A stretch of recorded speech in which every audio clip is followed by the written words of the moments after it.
She's an award-winning content creator. Sumabak na rin siya sa aktingan bilang cast member ng Sanggang Dikit. Credentials pa lang, mukhang mapapasubo na ako sa bagong makakaharap ko sa Rap sa Ruleta. Pero bago maganap ang cooking showdown namin sa palengke, kilalanin muna natin ang ating inspiring food explorer, Abby Marquez. So, nag-start ako mag-vlog January 2022. Nag-try akong gumawa ng mga recipe videos. And since then, since my first video, inulit-ulit ko lang yung ginawa ko. And in 6 months, I got my first 1 million followers. And in the next 6 months, I got another 1 million followers. So, I felt like I was in the right place. Pero paano nga ba nalinya si Abby sa paggawa ng lumpia recipes? Yung menu nun was lumpiang Shanghai, tsaka s'mores. Kasi gusto ko yung naglalatag ng isang s'mores, parang station. That concept and series left such an impact to people that they coined the term na lumpia queen. Yun ang tinawag nila sa akin. So, sa kanila naman ang galing yun. Ginagampanan ko na lang yung binigay nila sa aking title.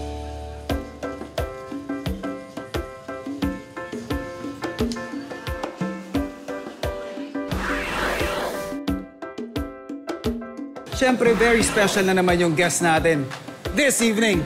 Ang nag-iisang Lumpia Queen. Ayan o, the one and only internationally acclaimed food content creator ng Pilipinas. Salamat. Isa sa mga internationally recognized. Yes. Welcome to Rap sa Ruleta. Welcome to Farm to Table. Yeah, thank you. I'm sure this is something that may idea ka na. Yes. Please, Abby, paikutin mo na yung ating Rap sa Ruleta. Sa dami ng niluto mo, ano pa ba yung hindi mo na iluluto? Parang wala na nga. Uy, diba? Uy! Baboy, ayan. Baboy! Ang ating method of cooking. Yan. So, typical market basket lang ito na... Chef, alam mo ano yan? Oh. Lumpia yan eh. Oh, no! Sakto! Ba, lugi tayo dito ah. So, naniisip ka na ba ako? Wala pa. Gusto Wala ko, Chef, tignan ko ano yung available. Kasi ang ganda ng mga nakikita ko dun sa market. Umiikot-ikot ka, feeling mo sa condition mo yan, laban ka sa pag-iikot sa palengke? Mas mabilis pa ako sa Chef eh. Oy, oo nga no. Parang lugi rin tayo dyan ah. Naka-wheels! Naka-wheels ako. Naka-wheels. Pero kamusta recovery mo, Abby? It's taking longer than I expected. Kasi first time ko rin po magkaganitong klaseng injury. It has not stopped me so far from cooking. Well, syempre. Not even today. Kusinera sa puso eh, di ba? Yeah. I hope na yung energy na makukuha natin dito would somehow help you recover faster. Yes. So, tara na, Abby. Sige. Ikot na tayo? Tara, Chef. Alright, let's go.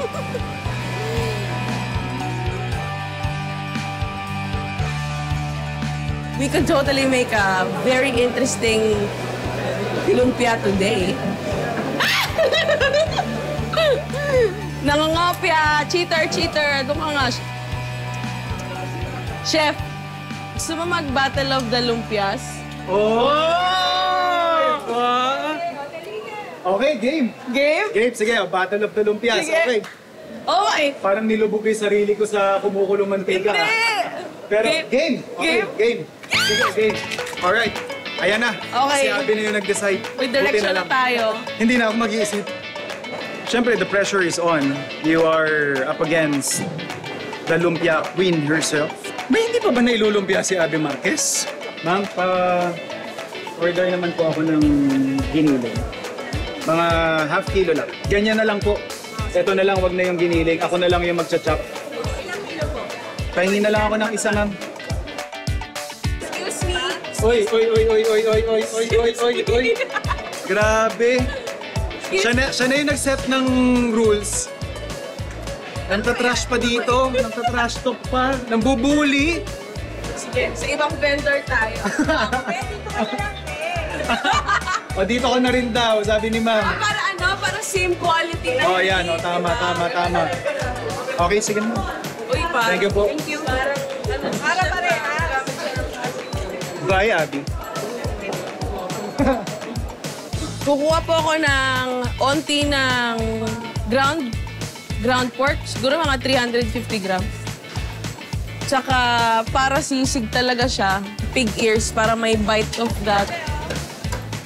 So, fascinating. Palengke is my happy place. Thank you. Tara. Ma'am, pag may Abby Marquez na pumunta dito, bibili ng lumpia wrapper, sabihin niyo po sarado na. Lahat ng bibili niya, babayaran ko na lang. Sabihin niyo po, bawal na magtinda ng lumpia wrapper, ha? Kainin na naman po. Okay na. Isang ganito lang. Oh. Sarado na po ang tindahan ng lumpia wrapper. Wala na po. Lumpia wrapper, sino po may lumpia? Doon po sa Kwan, 2 kilometers away po, ma'am. Doon sa Kwan. Saan? Ayun, lumpia wrapper. Hello po. Isa pong large. Sarado na? Totoo nga? Totoo nga po. Totoo po. Sinabi po ni Chef sa inyo, sabihin sa akin yan, no? Chef. Ito na yung pinaka-fresh mo, ha? Mainit pa, oh. Yes. Thank you, ate. May hubad ka ng bawang. Ah, meron po. Ito. Ayan, sakto na yan. May ano po kayo, cane vinegar? Ayun lang po wala. Kalamansi pala. Mag-ano ko, sausawan na suka. Abby, komportable ka naman? Yes! Okay? Eto, literal, may handicap si Abby. So may partida siya sa akin. Ingredients mo, set na? Yes, chef! Alright. Abby, ready? Ready! Chef, go! Yeah.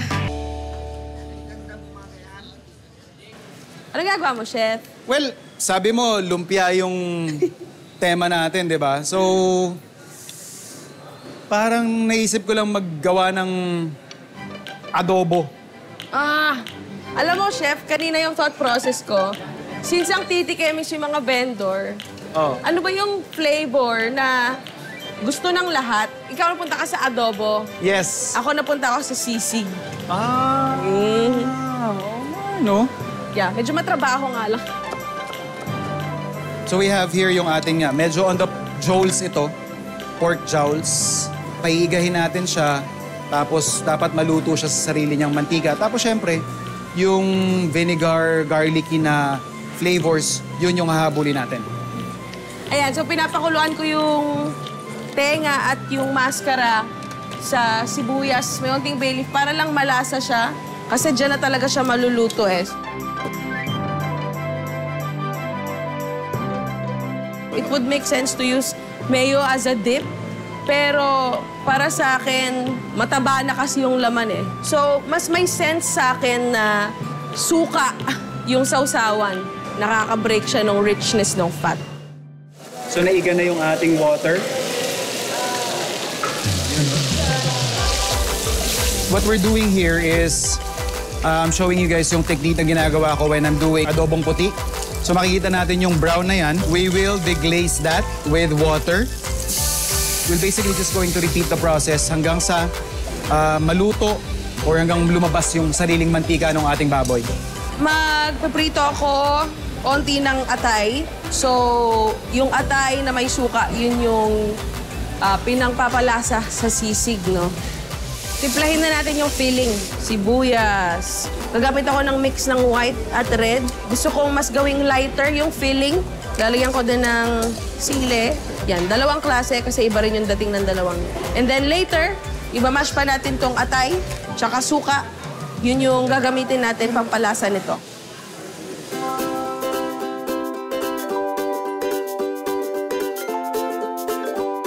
So meron na tayong garlic. Siyempre hindi ito magiging adobo kung wala yung ating vinegar.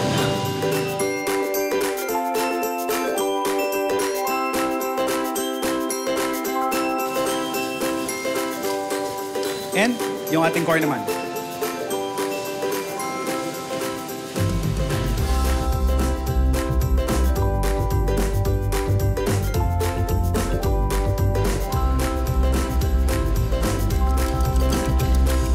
Yung ating eggs.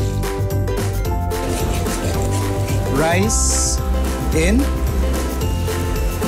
Siyempre yung pinantimpla natin doon yung pinagkatasan ng baboy natin kanina para kabit na kabit yung lasa ng baboy. Kahit saan ako pumunta pupunta, meron ako palagi dalang kutsilyo, bench scraper, tsaka thermometer. Lalo kapag ka mag-fry or lumpia, kailangan sakto or swak na swak yung temperature ng oil. So yun yung magdidictate kung yung lumpia mo ba ay mahihilaw sa loob at masusunod na yung labas. Or sabay ba silang yung loob at labas ay sabay maluluto at masarap sa labas. So kapag nagluluto ako ng lumpia, nasa 350 to 380 yung temperature ng oil. Frying always away from you. So sa temperature ng oil, nakukuha yung mga ganyang texture, yung may blisters.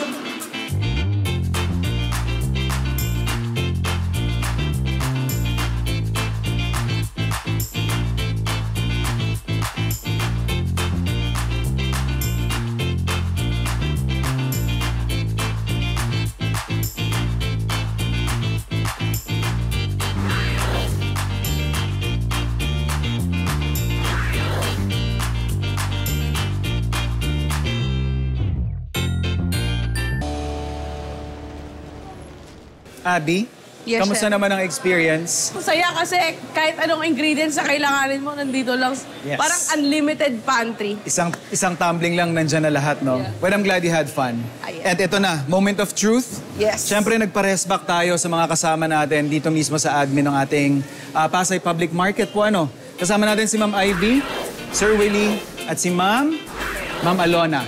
Ayan. Let's reveal. 1, 2, 3, go! Yeah. Grabe, sound check. Check na check eh. Kanina mo naman. Yung, Crunchy siya, crispy. Yung lutong niya, ama. Para iba, hindi siya katulad ng natitikman namin dati. okay, ito naman po yung susunod natin. Ulam na, kanin pa. Para sa akin yung lumpia na to, yung meal na siya. Nakakabusok na ako. Klase siya, kakaiba. Ma'ams, sir, kayo po ay nakapag-decide na kung sino po yung mas prefer nyo sa araw na to dun sa mga lumpia dishes na isinerve namin ng ating lumpia queen. Mas bet ko yung asilog lumpia. Tagang iba yung texture niya, iba yung dating niya sa akin. Yung akin yung lumpia. Pareho pong lumpia yan, Sir Willie. Sisig lumpia. So right now, may tig-isang boto from our judges. Si Ma'am Alona, magta-tiebreaker para sa atin. Tiebreaker, asilog lumpia. Kasi it's a Filipino food siya, pero classy yung pagkaan. Sir Willie, ang nagluto po ng inyong nagustuhan ay ang ating lumpia queen. Abby. Ayan. Ladies, yun po. Yung inyong nagustuhan, ako po ang nag-prepare sa inyo. But I think what I wanna take away from this experience is pareho nyo pong na-appreciate, ano? Sobrang nag-enjoy ako. Parang willing bumalik. Cooking in a palengke, first time ever. It's happened to me. I would really recommend it. If I could do it again, I would. I think yun lang din naman po yung point namin ni Abby na makapagpakita ng ibang atake. Yes. Ibang konsepto, ibang wild na pwede pang gawin dun sa usual nating lumpia na nakakain. Then, mission accomplished tayo, Abby. Mission accomplished. Yes, sir. Yeah. Yes, ma'am.